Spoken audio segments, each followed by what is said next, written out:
Na segunda carta de Paulo a Timóteo, capítulo 4. 2 Timóteo, capítulo 4, versos 6 até o verso 18.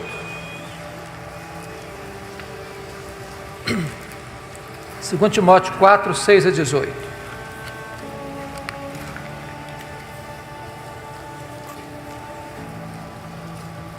É importante entender que esta é a última carta que Paulo escreve.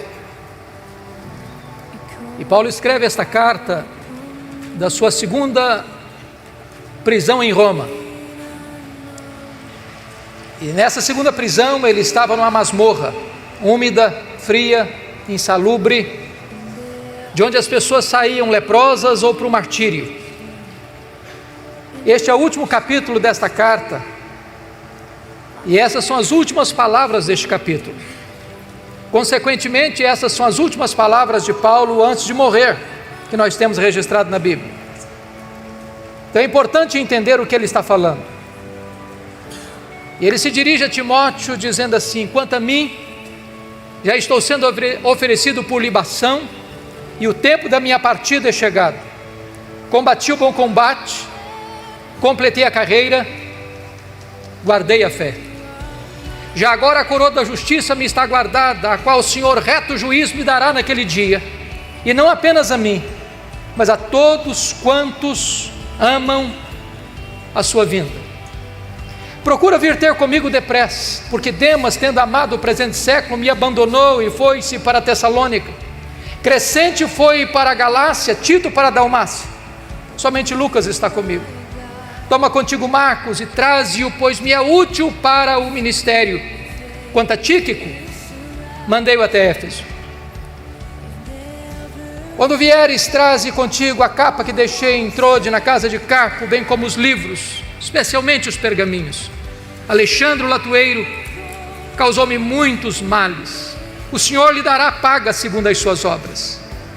Tu guarda-te também dele, porque resistiu fortemente às nossas palavras. Na minha primeira defesa, ninguém foi a meu favor. Antes todos me abandonaram. Que isso não lhe seja posto em conta. Mas o Senhor me assistiu e me revestiu de forças, para que por meu intermédio a pregação fosse plenamente cumprida e todos os gentios a ouvissem. E fui libertado da boca do leão. O Senhor me livrará de toda obra maligna, me levará salvo para o seu reino celestial. A Ele, glória pelos séculos dos séculos. Amém. Eu quero pedir permissão a você para voltar apenas a esse texto, só voltar a esse texto, na conclusão da minha fala. Eu gostaria de apresentar aos meus irmãos e irmãs nesta noite o apóstolo Paulo. Quem foi este homem? Que morreu pobre, velho, abandonado, tirado de uma masmorra para o patíbulo. Quem foi este homem? Certamente o maior apóstolo, maior missionário, maior teólogo, maior plantador de igrejas da história do cristianismo. Quem foi este homem? Quem foi este homem que, apesar de morrer pobre, velho, cheio de cicatrizes, possivelmente degolado, mas que é mais influente do que todos os Césares de Roma juntos? Quem é este homem? Que ainda exerce poderosa influência, pela graça de Deus, na sua e na minha vida, até hoje. Eu gostaria de apresentar a vocês, nesta noite, o apóstolo Paulo. A primeira informação que nós temos acerca dele está em Filipenses capítulo 3, versículos 5 e 6, quando diz que ele foi circuncidado ao 8º dia, da linhagem de Israel, da tribo de Benjamim, hebreu de hebreus, quanto à lei fariseu, quanto ao zelo perseguidor da igreja. Ele era um judeu puro sangue. Sabemos à luz de Atos 22, versículo 3, que ele foi enviado pelos seus pais para Jerusalém, para estudar aos pés de Gamaliel, neto do grande rabino Hilel, para transformar-se num grande rabino, num grande mestre, num grande líder do judaísmo do primeiro século. Sabemos à luz de Gálatas 1,14 que dentre os da sua idade ele se destacou pelo seu zelo, pela tradição de seus pais. Curiosamente, este homem de fato se torna um grande homem, culto, poliglota, com a sua mente peregrina, com a sua personalidade prismática. Sua cultura era invulgar. Tanto é fato que quando ele chega em Atenas, a cidade de Péricles, de Sócrates, de Platão, de Aristóteles, dos grandes luminares do pensamento grego, ele discute com seus filósofos, estoicos e epicureus, e planta a bandeira do Evangelho no centro da cultura grega, proclamando Jesus Cristo e a sua ressurreição. Quando ele escreve a sua carta a Tito, ele cita Epimênides, um filósofo do 6º século a.C. Era um homem de mente peregrina, era um homem de uma cultura invulgar, era um homem que caminhava com grande desenvoltura pelos corredores do saber humano. Porém, ao mesmo tempo que Saulo de Tarso crescia e se fortalecia em Jerusalém como um rabino judaico, um outro rabino também crescia em Israel, não na decantada Jerusalém, onde estavam os escribas, os fariseus, os saduceus, o sinédrio judaico, mas na pobre, pequena, esquecida e desprezada Nazaré da Galileia, não perlustrando os bancos de uma academia teológica, mas com as suas mãos calejadas na urdidura da luta de uma carpintaria. Aos 30 anos de idade, o rabino de Galileia vai ao Jordão, é batizado por João Batista e dá início ao seu ministério. Diz a Escritura que ele falava e pregava não como os escribas e fariseus, mas pregava como autoridade. Os cegos viam, os coxos andavam, os leprosos eram purificados, os mortos ressuscitavam e a palavra de Deus era anunciada. Mas isso provoca ciúmes e inveja no sinédrio judaico.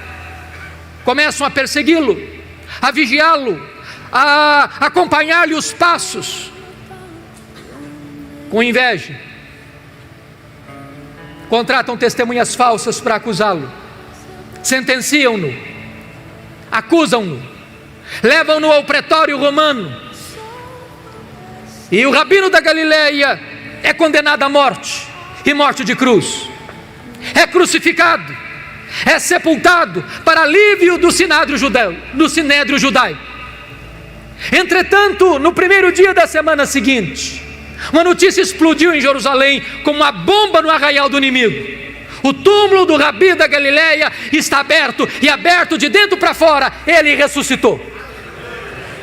Essa notícia perturbou Jerusalém, e é nesse momento que Saulo de Tarso se levanta como o maior inimigo do cristianismo, como o maior opositor da fé cristã.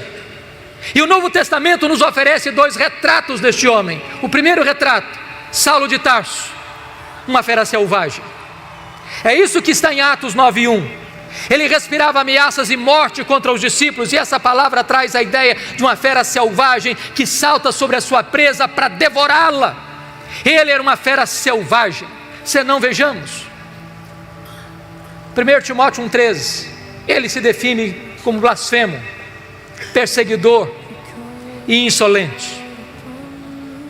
1 Coríntios 15:9, ele se define como o menor dos apóstolos. Nem direito tinha ele de ser chamado apóstolo, segundo ele, porque perseguiu a igreja de Deus.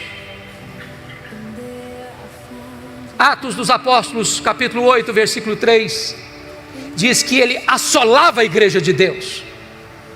Gálatas 1,13 diz que ele devastava a igreja de Deus. Mas Atos 9:21 diz que ele não apenas assolava e devastava a igreja de Deus, ele exterminava os discípulos de Jesus em Jerusalém.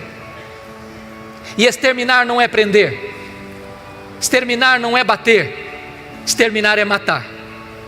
Saulo era um assassino, Saulo era um homem perverso, era um homem sanguinário, era uma fera selvagem.